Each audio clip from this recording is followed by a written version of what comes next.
Today's episode of the Star Local Media High School Sports Podcast is brought to you by Baylor Scott & White Sports Performance Center, athletes made here. The Sports Performance Center was developed with one goal in mind: to maximize human performance through movement and recovery. Their team of expert performance sports coaches and trainers will guide you to achieve your performance goals. That's the Baylor Scott & White Sports Performance Center, located at the Star in Frisco.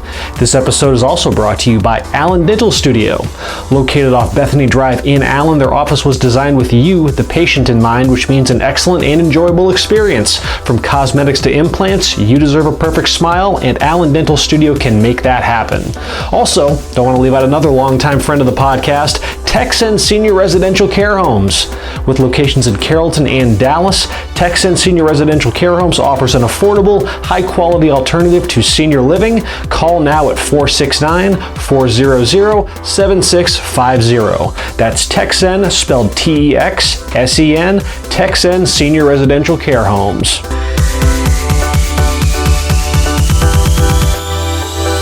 Welcome to another episode of the Star Local Media High School Sports Podcast. My name is Matt Welch, being joined by Brian Murphy and Devin Hassan. Gentlemen, it is Monday. It is a busy Monday because a bit of an abbreviated week here at Star Local Media with our Thanksgiving deadlines. We're really only working, Monday through Wednesday, and of course we got our coverage at the tail end of the week. So this is going to kind of be more of a second round recap, third round preview sort of podcast. Try to blend some elements of the two because boys, what a second round it was. I know that we can kind of be prisoners of the moment and whatnot, and when you cover high school sports for as long as we have, a lot of these years kind of run together. I'm just trying to think of the last time there was a second round that was just as wheels off as what we just had on Friday and Saturday. I mean, so many talking points from that area round of the playoffs. So I just want to ask you guys, straight up, when you guys were looking through the scores and whatnot, and when you saw stuff on Twitter, what was the most shocking thing that happened in the second round, be it in our coverage area or not? The obvious one is obviously Rockwall Allen, but I mean, was that really that shocking? It's more of, I think, more shocking the way it ended, going for two to win the game. Coach Webb wasn't playing around. He didn't want to go to overtime with Allen. I think anybody who has talked to Rodney Webb or certainly covered one of his teams over the years, like I had the opportunity to do when he was at Horn, knew he was going for that. Yeah. No question about it. I mean, and not just the fact they went for it, but the play they dialed up. Oh yeah, because it wasn't far from a cleanly executed play. Jackson Smith and Jigba wasn't even on the field. No, he was supposed to be the one that got them to make the throw, and so he rolls a guy who probably, if you had a guess, I'm sure he's practiced it, but you speak about second team reps. How many times does that kid actually run that play compared to the way they do the normal personnel, and for them to, and it wasn't pretty, like you say, but it was So it was basically like an end around to Caden Marshall, who then, goes back and he throws it to, and this was, you look at the play, and first off, I forget who the defender was from Allen that converged on Caden Marshall, but almost gets to him, almost sacks him there on the spot. He gets rid of the ball hardly comes out clean. It was hardly a crisp spiral, but it finds its way into the corner of the end zone. J.J. Williams just wins a one-on-one battle with one of the Allen defensive backs, and that gave them the 60-59 lead with 1:23 left in the ball game. The moments that set up that game were it was everything that we expected out of Allen Rockwall. If you saw that game last year, you knew what the potential was. This had the chance to be an epic shootout between two of the more high-profile offenses in the state, for that matter. And the power players in this matchup, man, they showed out. All the talk coming into this one was, okay, what the heck is the Allen secondary, which has been victimized by big play receivers, throughout the season? How in the heck are they going to find an answer for Jackson Smith and Jigba? There wasn't one, as expected. He had 4 touchdown catches in the first quarter alone. He ends up with 6 total touchdowns. I want to say almost 270 yards receiving and whatnot. But then you had Raylan Sharp, Allen's quarterback. It gets kind of lost in the shuffle because of how big a moment this was for Rockwall and the program and whatnot. Raylan Sharp had 459 passing yards. He had 112 rushing yards and 6 total touchdowns. It's 571 yards of total offense. But at the end of the day, it was, it did feel a little similar to last year's game, at least going off of reading Tim Glaze's story and just kind of gauging some of the Twitter play-by-play and whatnot, and that neither team really had an answer for the other. It was just whereas because last year Allen got enough resistance on defense just to get that little cushion there late. I mean, Allen was playing from behind a lot. They had to overcome multiple 2-score deficits. So, I mean, fair play to them for being able to make this one what it was there in the end. But yeah, I mean, at the end of the day, with Rockwall, one of the reasons why, there was a bit of a groundswell that, okay, Rockwall might be able to get this done is because of what we mentioned earlier. Like, Rodney Webb plays with that fearlessness that you need to compete with a team like Allen. You can't go into a game against them and approach it like you would a normal football team, because Allen isn't a normal football team. That loss on Friday, that's their 4th loss since October of 2012. They're 112-4 since then. So yes, you have to be willing to take those requisite chances that you wouldn't. And I mean, yeah, Rodney Webb has just the perfect kind of crazy for a game like that. That he let it fly, and it all came down to just them taking that chance with a 2-point conversion. And Allen had a chance there late to maybe get in field goal range. Raylan Sharp was stopped, I believe, a yard short of a first down in Rockwall territory.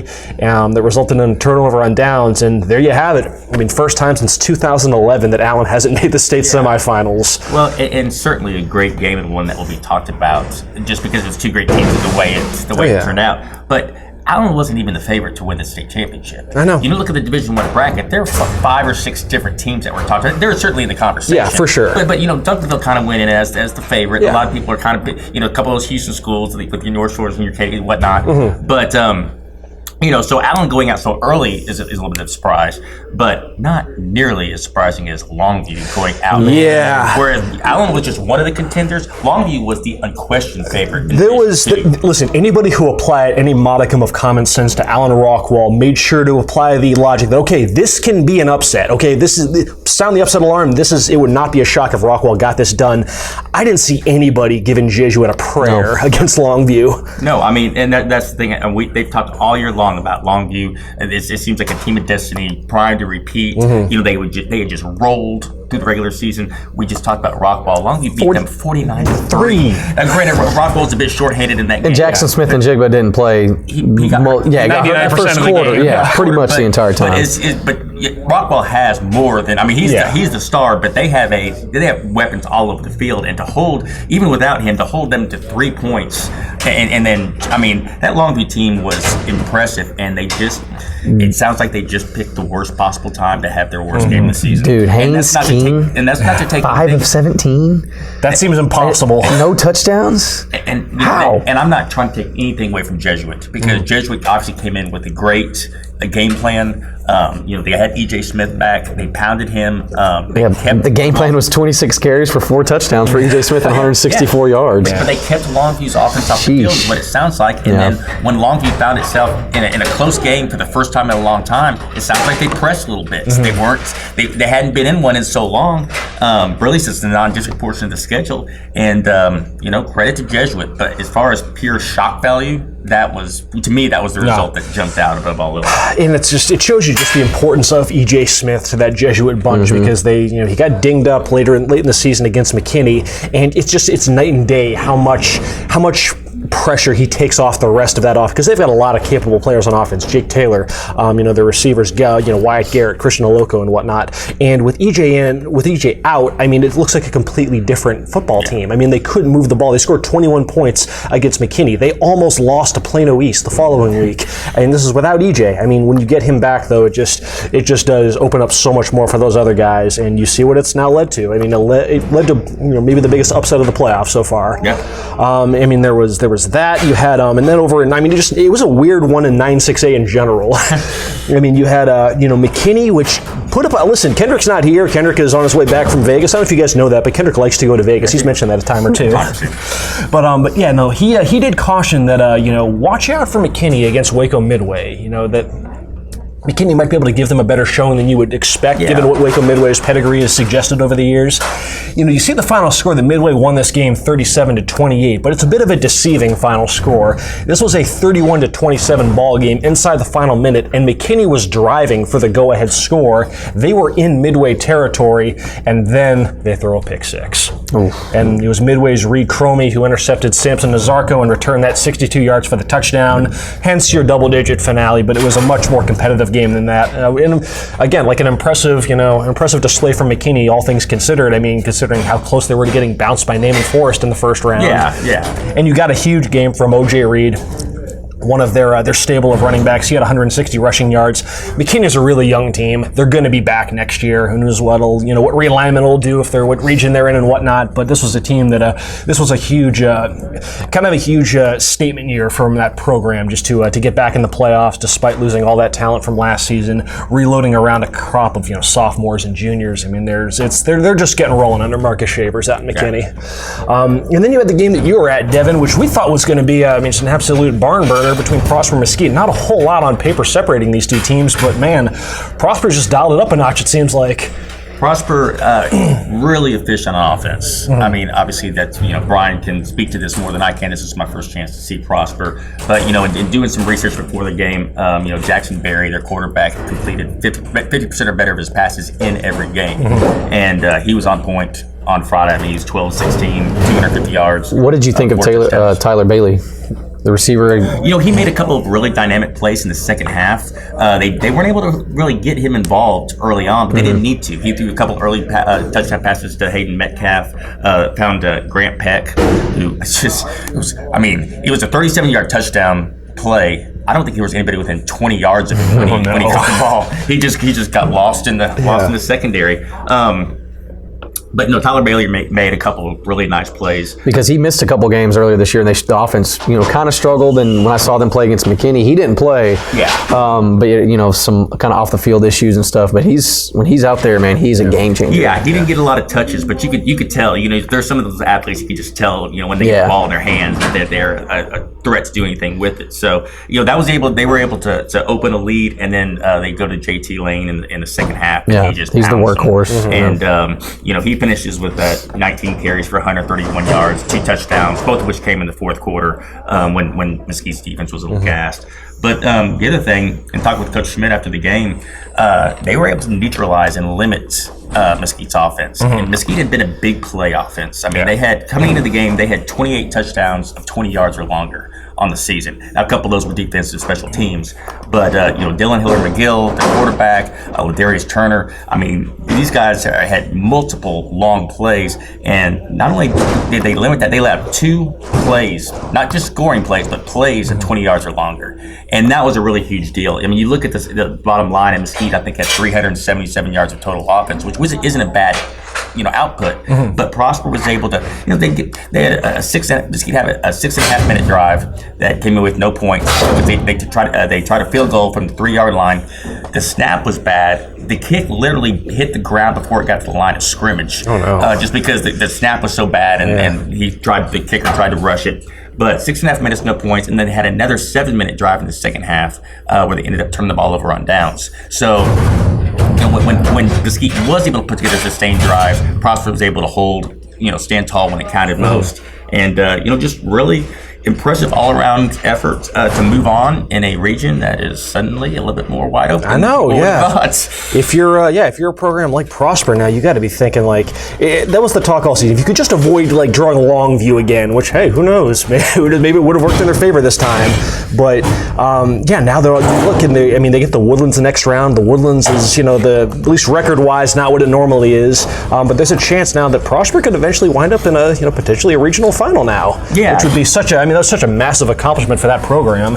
And again, from what I saw, they were just solid all around. Yeah. They didn't make a lot of mistakes. There wasn't a lot of penalties. They didn't turn the ball over. Again, Jackson Berry is incredibly efficient. That didn't try to force anything. Their ground game was solid. Just a lot to like about this team. The defensive performance really kind of sticks out just because you look at the games where they've fallen short this season, and against the dynamic offenses like Allen and Jesuit, it seemed like those have been the kind of their bugaboo this season, is when you face a more high caliber offense, you can have success against Prosper, as dominant as they've looked, in victory this season. But because I know Mesquite certainly got a lot of talent on that side of the ball, especially in the backfield. So to slow them down the way that they did is certainly a nice thing to see at this juncture of the season. And then you look over in District 6-6A, and you've got, listen, what happened to Flower Mound is what's going to happen to Maine. Most teams that run up against Duncanville at this point of the season, 59-13 in favor of the state runner-up, the number 1 ranked team in the state, Duncanville Panthers.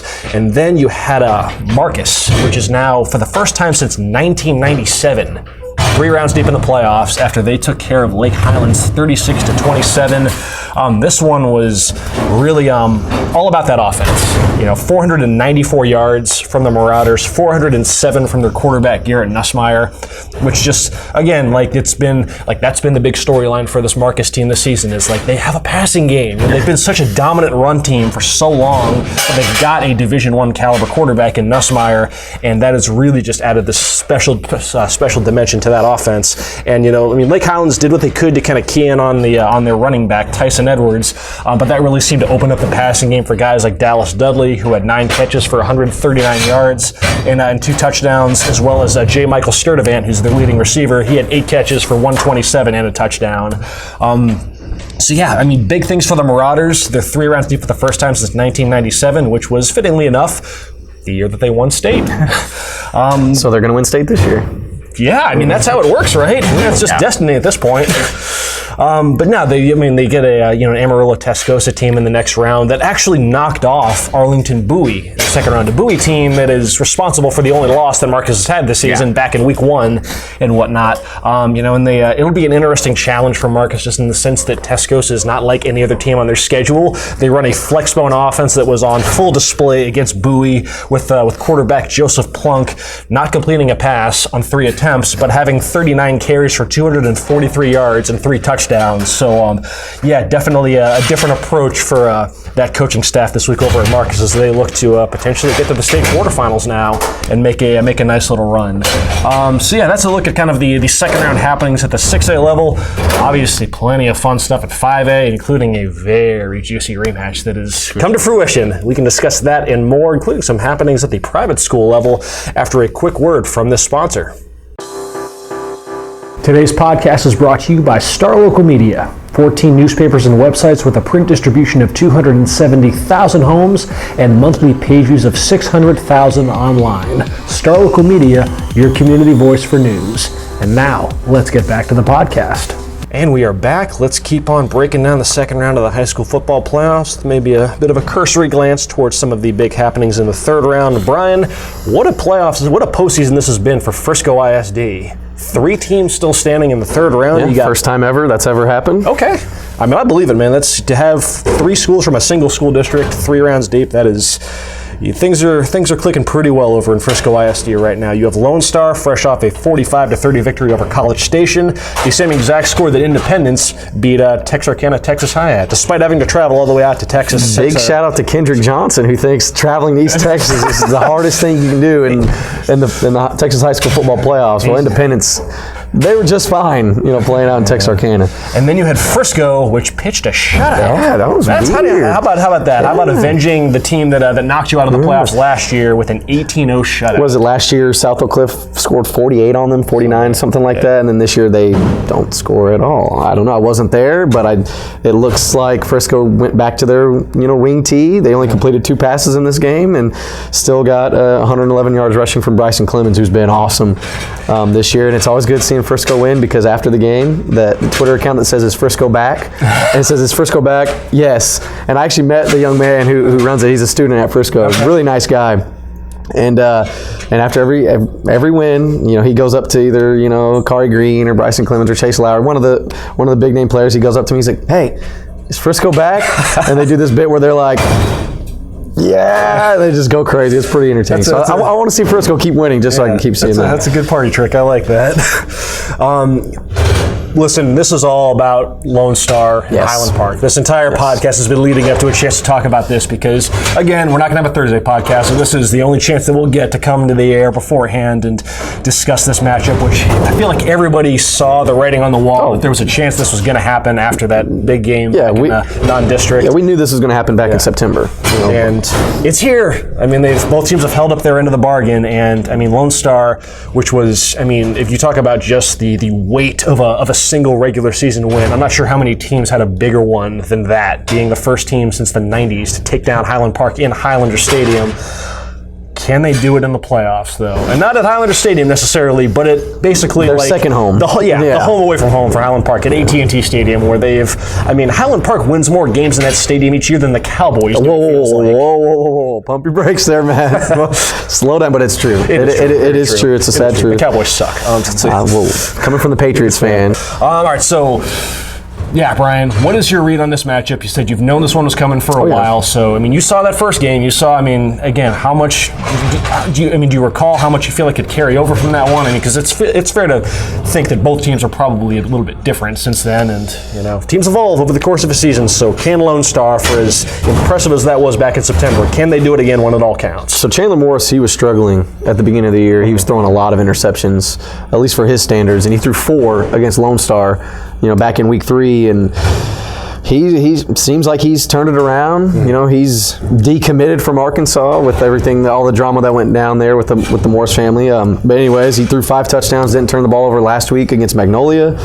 The Lone Star defense doesn't look as powerful as they did, the first 5-6 weeks of the season. They're giving up, a lot of big plays. They gave up 500 yards to College Station, but they kept them out of the end zone for the most part. They forced a lot of field goals, and it looks like they're still hanging tight there. But if Marvin Mims, who missed, that first game of the playoffs, and he was back, over 200 yards, 3 touchdowns, just nothing new, for Marvin Mims. He looks like he'll play again. He should be good to go this week. If he wasn't playing, I would be very concerned, and I would have probably picked because that just changes everything. Yes, because he's second best wide receiver possibly in the state behind Jackson Smith and Jigba, for sure at the 5A level. So he's playing, should be good to go. You think Lone Star would win this game, but Highland Park is Highland Park. At least I'd like to think that, but Highland Park is the New England Patriots. They turn it up in the playoffs, and like you said, they're playing at AT&T, a place where they've won many big games in recent history. And I do think there is a lot to be said about having been on the stage before, having that playoff experience, and Highland Park has that overwhelmingly. Lone Star's had. That was a huge game, obviously, earlier in the year, but it was a regular season game. This is the big stage, and this is when the pressure. You see it every year. Even guys that you've watched all season long, once they get on that stage, sometimes they get off to a slow start. They throw a couple of picks. They put it on the ground.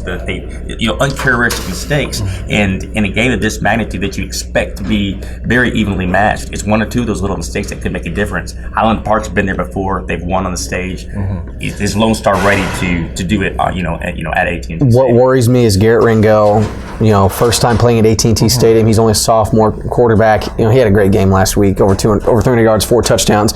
But he went in that same sophomore, and just his 3rd ever varsity start, he went into Highlander Stadium and beat them pretty good. He's had ice in his veins, all season long. You wouldn't think he's a sophomore. He's going to go play somewhere, D1, high caliber, Power 5 program when it's all said and done. I think he'll handle the moment just fine. It also helps when you have Marvin Mims to just throw that thing up there. Jake Bogdan, senior running back, he's been there before. This is a senior laden defense as well. They have a lot of guys that have been there and done that on that side of the football.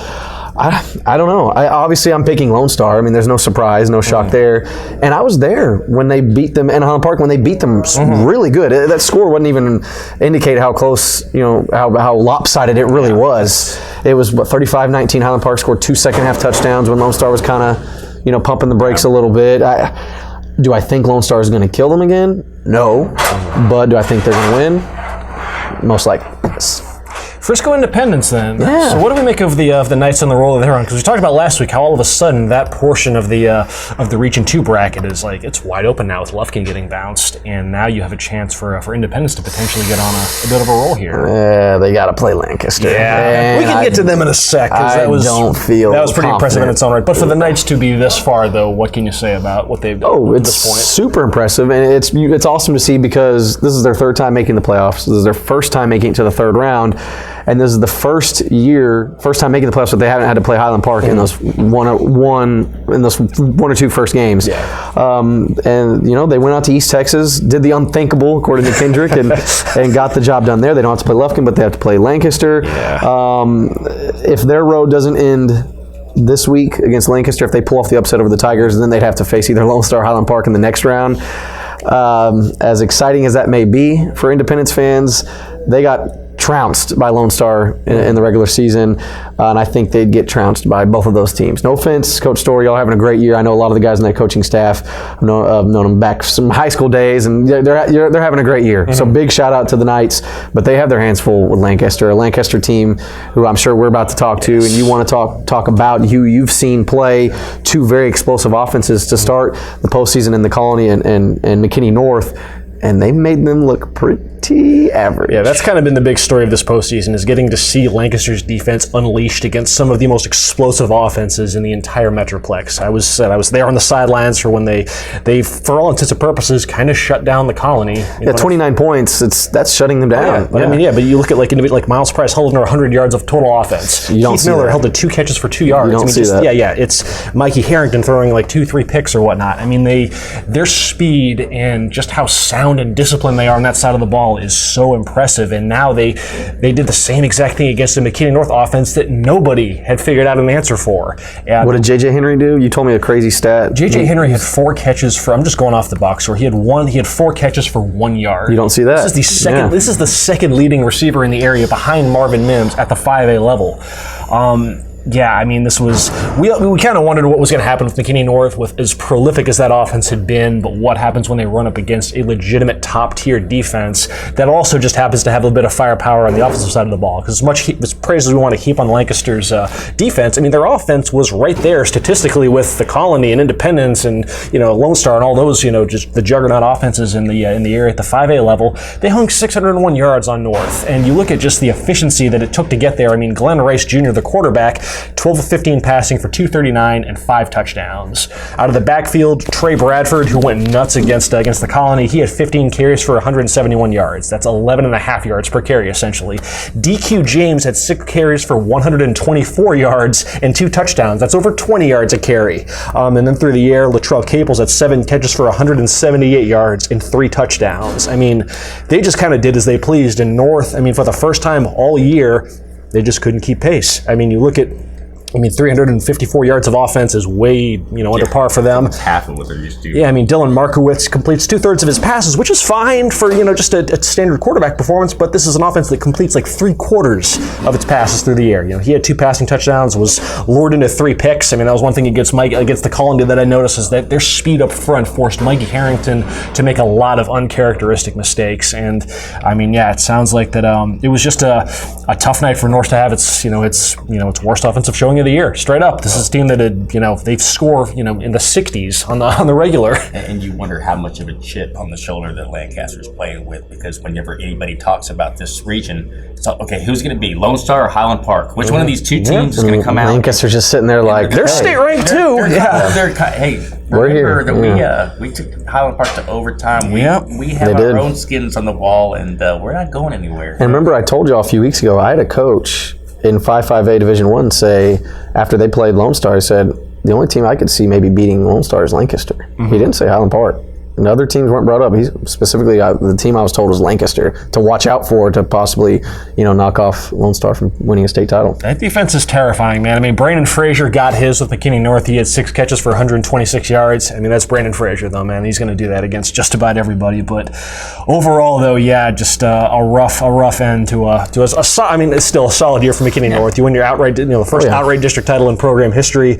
You get a couple rounds deep in the playoffs. It's just Lancaster is just, they're rolling pretty well right now, and that's what Independence has to figure out a way to solve it, because this is now the 3rd straight round where they get to shut down a high-profile, explosive offense. It's certainly haven't been eased into things as far as their defense goes, but they've met the challenge these first 2 rounds, and Independence has its handful for sure, man.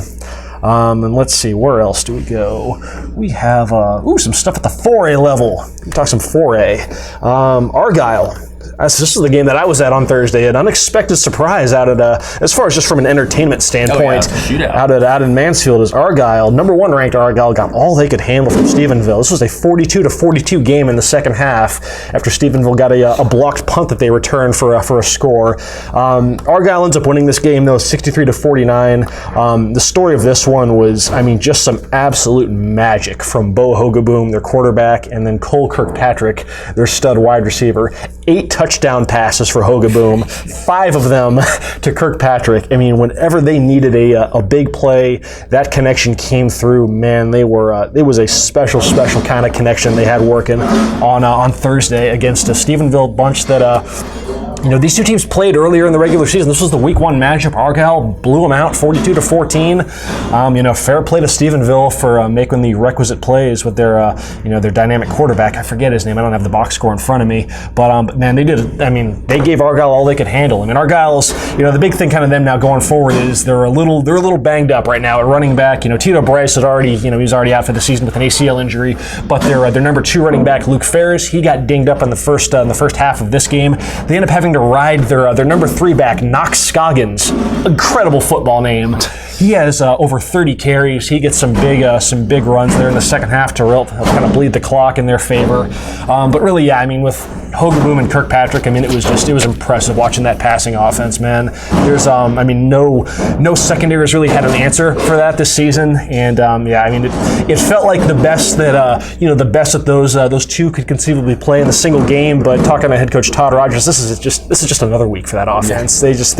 They're so good, but they've obviously got to tighten things up there in the backfield with as short-handed as they are. I don't know to what extent Ferris is out, if he's going to miss any time or whatnot going forward.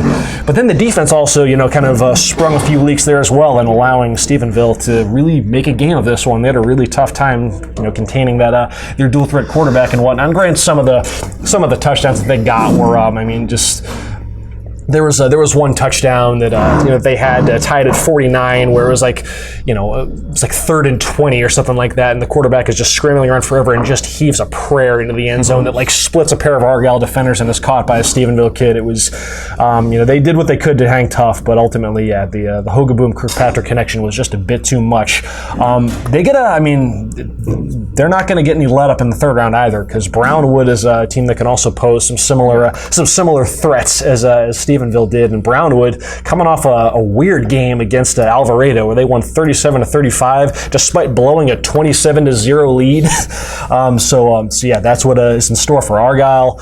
Brian, you saw Salina, have their season come to an end against Waco La Vega. I mean, that's kind of now all of a sudden now in that region, all eyeballs are on a potential Argyle La Vega rematch at some juncture, and we're one step closer to that happening with both of them getting the job done last week. I wouldn't sleep on Melissa. Yeah. Melissa. No, nor should you, man. No. She's got a lot of firepower. La Vega was able to, man, they're just so big on the offensive and defensive lines. They have a couple stud running backs. They didn't really throw the ball a whole lot, and that was expected.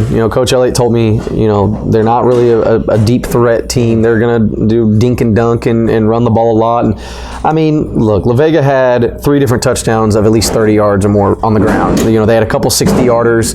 You take those out, it's a tighter game. I'm not saying La Vega. I kind of am. I wasn't that impressed with La Vega. Do I think they're the best team in 4A? No.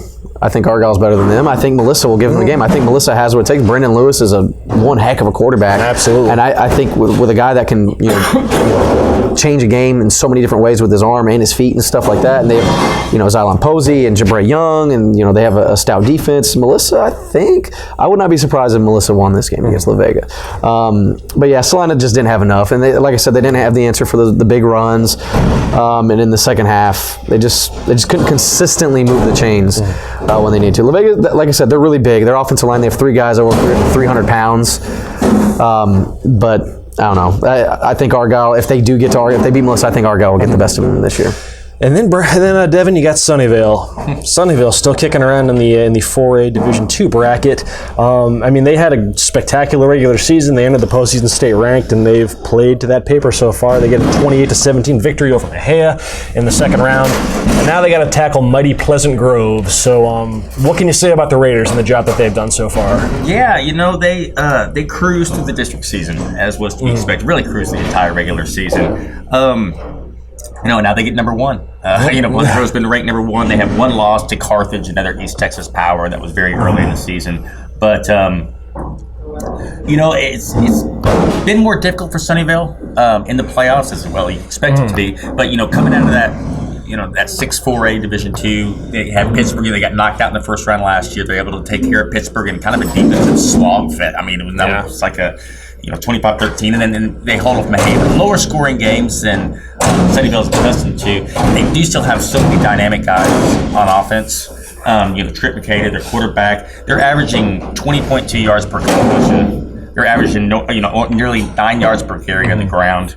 Just all the way around. I mean, Obi Arinze, Alex Luna, Devin Sterling, Noah McDill on the outside, Max Makeda. They got so many different guys on offense that they could break a big play at any time. Haven't really done it, in the playoffs just because you're facing a lot tougher defenses. And, the Sunnyvale defense has really done a good job this year. They allowed the 41 to Brownsboro early on, but that was a game they were way ahead, and they didn't need to do much. Just kind of, a lot of that scoring came in garbage time. Outside of that, they haven't allowed more than 21 in any game. Texarkana Pleasant Grove is kind of the same way. In terms of their defense. So even though both sides has playmakers, on offense, I think this could be another low-scoring game, kind of like Sunnyvale's been involved in, the last 2 years. And everybody says, they're number one Pleasant Grove. Well, Sunnyvale's been state ranked all year, themselves. This is their second time to ever make it to the third round, and so. They're certainly not going to be lacking for confidence. They're a team that believes they can play with anybody in this state, and they'll have a chance to do it on Friday. We can close this out then with a look at some of the happenings in the private school ranks. So when we let off the podcast, what was the most shocking thing that happened in the second round? And Allen losing to Rockwall, it's going to be a massive story whenever Allen loses any game, period, because of what that program represents. But John Paul II, 49, Fort Worth Nolan 15 was one that I had to double and triple and quadruple take because, wow. John Paul, which began its postseason just trying to get its first ever playoff win, is now all of a sudden 2 wins from a state championship. And they just knocked off an undefeated Nolan team that was ranked in the area number 1, had just been mowing down folks. And wouldn't you know, man, but the Cardinals kind of had their way with the Vikings. Just stunning result. And because this was a competitive game early on, it was 20-15, but then John Paul scores 29 unanswered points to close this one out for, again, a pretty convincing performance. And you look through the through the numbers in this one. They outgained him 479 to 288. Nolan's star running back, Emeka Megwa, one of the best running backs in the entire state, he has 53 yards rushing.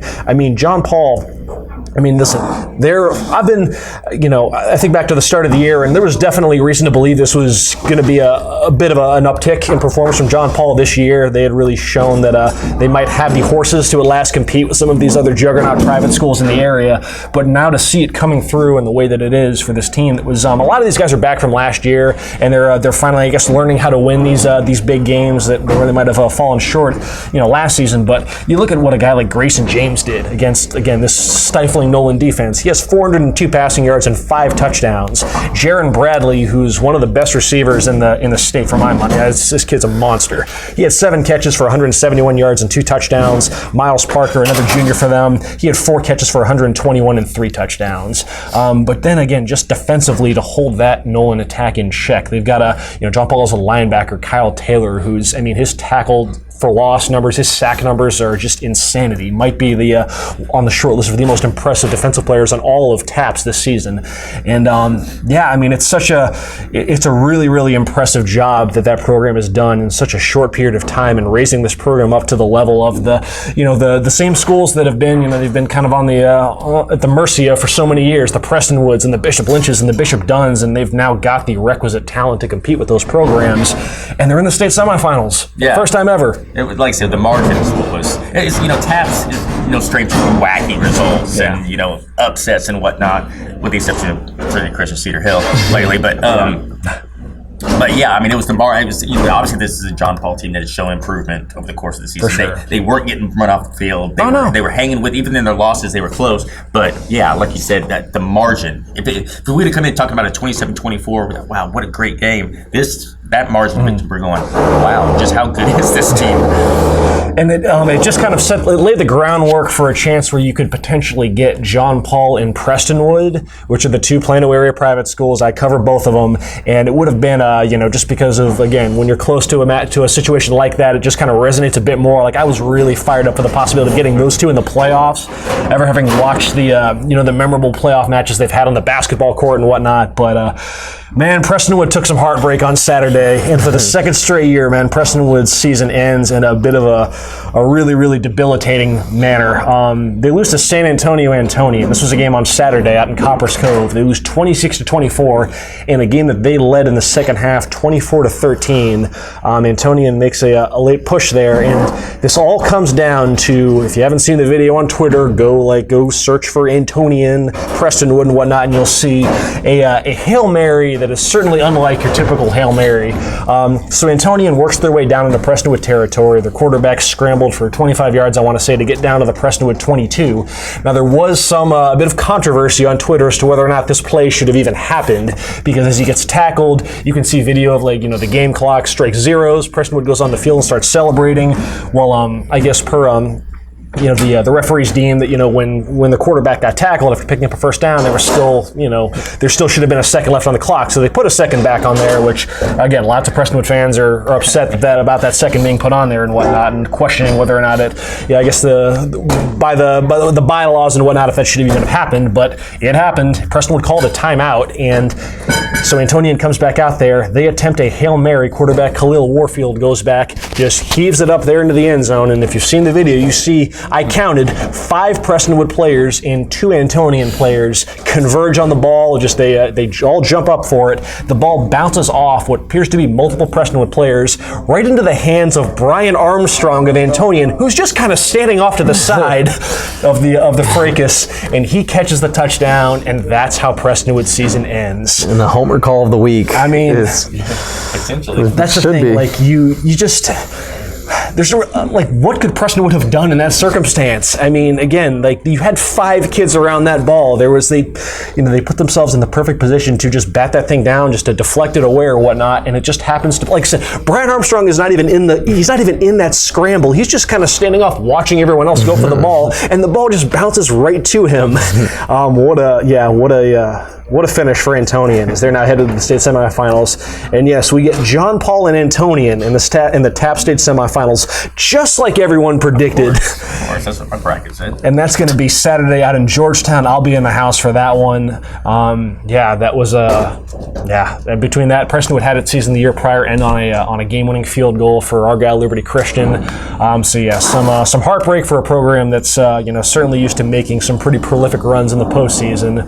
Now, the realization sets in now for me. My primary coverage area is Allen and Plano. So, I think of the high school football teams that I cover Allen, which has been the most accomplished football program in the state this decade.